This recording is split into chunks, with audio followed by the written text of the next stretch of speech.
heard that this was the best violin making school possibly in the entire world, and I have a real passion for music and building things, especially out of wood.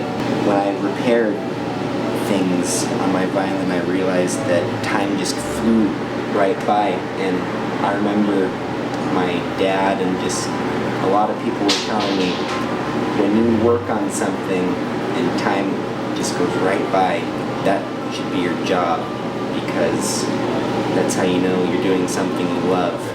Well, the first thing that they made is the side pieces, which we call the ribs. And these are bent into shape using heat and glued to supporting blocks that are on the inside, on the corners and on the ends. And after the ribs are bent, then we'll work on what are called the top and back blades. And you can see that they're made out of different kinds of wood. The top is made out of spruce, and the back and the ribs also are made out of maple. And these are traditional woods going back hundreds and hundreds of years. The first violins of the 1500s used these same woods.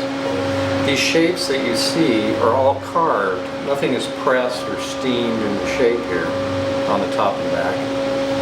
And they're made quite thin, only a couple of millimeters thin for the top, maybe slightly thicker for the back, so that they vibrate. Now, the trick is, if you're making a Stradivari model, let's say, you're trying to do all these things in the style of Stradivari. Guarneri did things a little differently. So you're also thinking of what master maker of the golden period in Cremona in the 16 and 1700s might have done, trying to do that style. And of course there's the varnish, which protects the wood and improves the sound also, we hope. We use traditional recipes for that. And then the putting on of the strings and pegs and bridge. And the instrument's finished. I think every aspect of the violin making requires a lot of patience. So it's many things to think about at once, and if you remove some wood from one part, it might change the angle. So you have to keep checking it constantly and make sure you don't mess one thing up by trying to fix another. I've played cello for quite a while, and before this I was repairing pianos and tuning pianos, and I've always had an interest in string instruments, so it's something that I've been interested in for a while, and finally it was a good time in my life to move and to try it out.